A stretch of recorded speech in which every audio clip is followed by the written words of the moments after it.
شام میں جس تیزی کے ساتھ صدر بشار الاسد کی حکومت کے مخالف باغیوں کو کامیابیاں ملی ہیں وہ غیر معمولی ہیں۔ جس وقت باغی جنگجو شامی شہر حما میں داخل ہو رہے تھے، اس وقت بھی حکومتی عہدیداران اور ان کے حامی یہی سوچ رہے تھے کہ ملک کی فوج ان حملہ آوروں کو روکنے میں کامیاب ہو جائے گی، لیکن کچھ ہی دیر بعد شامی فوج کی جانب سے تسلیم کیا گیا کہ انہوں نے پسپائی اختیار کر لی ہے اور اس شہر کا کنٹرول باغی گروپس کے پاس چلا گیا ہے۔ شام میں باغیوں نے ایک ہی ہفتے میں 2 بڑے شہروں پر قبضہ کر لیا اور باغی گروپ ہیئت تحریر الشام کی قیادت میں ان جنگجوؤں کا اگلا نشانہ اب حمص ہے۔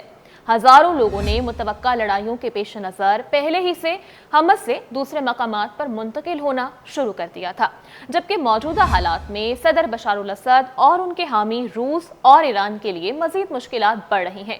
حماس اسٹریٹجک اعتبار سے حما اور حلب سے زیادہ اہم ہے، کیونکہ اس کے مغرب میں وہ علاقے موجود ہیں جنہیں بشار الاسد کے خاندان کا گڑھ کہا جاتا ہے، جبکہ اس کے جنوب میں شامی دارالحکومت دمشق بھی واقع ہے۔ ہیئت تحریر الشام گروہ برسوں سے شمال مغربی صوبے ادلب میں اپنی طاقت کو بڑھا رہا تھا اور گزشتہ ہفتوں کے دوران اس کی کامیابیوں کو دیکھ کر لگتا ہے کہ وہ بشار الاسد کی حکومت کے لیے ایک بڑا چیلنج ثابت ہوگا۔ امریکی نشریاتی ادارے CNN کو دیے گئے ایک انٹرویو میں ہیئت تحریر الشام کے سربراہ ابو محمد جولانی نے تصدیق کی ہے کہ باغیوں کا مقصد بشار الاسد کی حکومت کا تختہ الٹنا ہے۔ اب ساری کی ساری توجہ ایک بار پھر سے شامی صدر بشار الاسد پر مرکوز ہو گئی ہے۔ سوال یہ پیدا ہوتا ہے کہ کیا بشار الاسد اب بھی حکومت کا تختہ الٹنے کی کوششوں کو ناکام بنانے کی سخت رکھتے ہیں یا پھر نہیں؟ ماضی میں بھی شامی فوج تقریباً یہ جنگ ہار گئی تھی، لیکن بیرونی طاقتوں کی مدد کے سبب بشار الاسد اقتدار میں قائم رہنے میں کامیاب رہے تھے۔ شامی فوج میں شامل اہلکاروں کی تنخواہیں کم ہیں، ان کا مورال بھی کمزور ہے اور اکثر اہلکار فوجی ملازمت چھوڑ کر بھاگ جاتے ہیں۔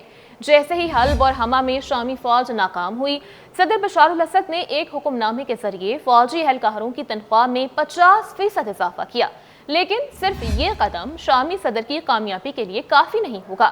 حماس میں شامی فوج کو روسی فضائیہ کی بھی مدد حاصل تھی، تاہم یہ مدد بھی ناکافی ثابت ہوئی۔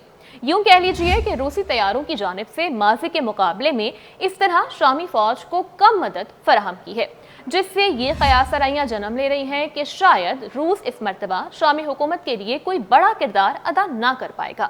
اس کی ایک وجہ یہ بھی ہے کہ روس اب تقریباً 3 سال سے یوکرین کے خلاف جنگ لڑ رہا ہے اور اس کی تمام عسکری طاقت وہاں استعمال ہو رہی ہے، جبکہ روس کے پاس اب بھی بشار الاسد کی حمایت کرنے کی وجہ موجود ہے۔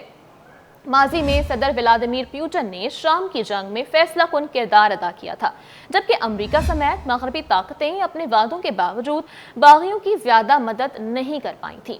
شامی شہر تطروس میں روس کا واحد بحری اڈہ بھی واقع ہے، جو کہ بحیرہ روم میں اکلوتا روسی اڈہ ہے۔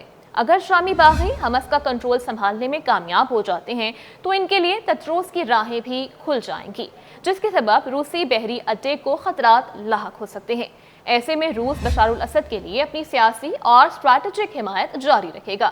اس تنازع میں ایک اور بڑا سوالیہ نشان ایران اور اس سے منسلک عسکری گروپس پر ہے، جنہوں نے ماضی میں بشار الاسد کا اقتدار قائم رکھنے میں اہم کردار ادا کیا تھا۔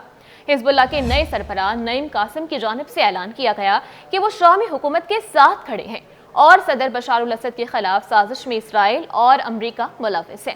تاہم حزب اللہ کے رہنماؤں کی شہادتوں کے بعد لبنانی تنظیم خود کو سمیٹنے کی کوشش کر رہی ہے اور ماضی کے مقابلے میں کمزور بھی ہو گئی ہے۔ تاہم یہ بات واضح ہے کہ حزب اللہ اب بھی شامی حکومت کی حمایت کرنے کے لیے پرعزم ہے اور لبنان میں شامی سیکیورٹی ذرائع کے مطابق حزب اللہ کے فوجی دستے شام میں داخل ہو چکے ہیں، جہاں انہیں حمص میں تعینات کیا جائے گا۔ جہاں تک بات رہی ایران کی، تو وہ اس وقت خطے میں براہ راست یا اپنی پراکسیز کے ذریعے کسی سے بھی ٹکراؤ سے گریز کر رہا ہے۔ اس سے یہی اندازہ ہوتا ہے کہ شاید ایران اس مرتبہ تمام تر عسکری طاقت صدر بشار الاسد کے حق میں استعمال نہ کر پائے گا۔ ایسی بھی افواہیں گردش کر رہی ہیں کہ شاید عراق سے طاقتور مسلح گروہ شام میں حکومت کی حمایت میں اتر جائیں، لیکن ملک کے طاقتور رہنما مقتدی صدر نے اس حکمت عملی کی مخالفت کر دی ہے۔ ایسے میں صدر بشار الاسد کی کامیابی کا تمام تر دار و مدار شامی فوج اور اپنے اتحادیوں پر ہے۔ دوسری جانب شام میں باقی گروپس میں بھی آپس میں تقسیم پائی جاتی ہے۔ ہیئت تحریر الشام کے علاوہ وہاں کردش مسلح گروہ اور دیگر تنظیمیں بھی متحرک ہیں۔ شامی حکومت کے مخالف گروپس میں نام نہاد دولت اسلامیہ بھی شامل ہے، جو کہ ملک میں جاری کشیدگی سے فائدہ اٹھا کر ملک کے صحرائی علاقوں میں ایک بار پھر سے خود کو مضبوط کر سکتی ہے۔ ماضی میں صدر بشار الاسد کی کامیابی کی ایک وجہ یہ بھی تھی کہ ان کے مخالفین آپس میں اتحاد قائم رکھنے میں ناکام رہے تھے۔ اس وقت بھی یقیناً وہ اور ان کے حامی یہی امید کر رہے ہیں کہ ان کے مخالفین کے درمیان یہ اختلافات قائم رہیں۔ اس وقت اقلیتی برادریوں میں بھی صدر بشار الاسد کی حمایت برقرار ہے۔ وہ حیت تحریر الشام اور دیگر جہادی تنظیم کو اپنے لیے بڑا خطرہ تسلیم کرتے ہیں۔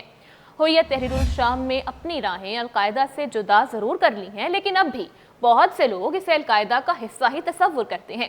آخر میں صدر بشار الاسد کی کامیابی اور ناکامی کا انحصار بیرون ملک اتحادیوں کی مدد پر ہی ہوگا۔ 4 سال پہلے روس، ایران اور ترکی کی جانب سے شام میں جنگ بندی پر معاہدے سے اتفاق کیا تھا، لیکن گزشتہ دنوں میں تیزی سے بڑھنے والی کشیدگی کے باعث شاید ان کے موقف میں کوئی تبدیلی آئی ہے۔ یہ طاقتیں بہت جلد اپنے فیصلوں پر نظر ثانی کریں گی اور یہ سوچیں گی کہ صدر بشار الاسد ان کے مفادات کے لیے اب بھی ضروری ہے یا نہیں۔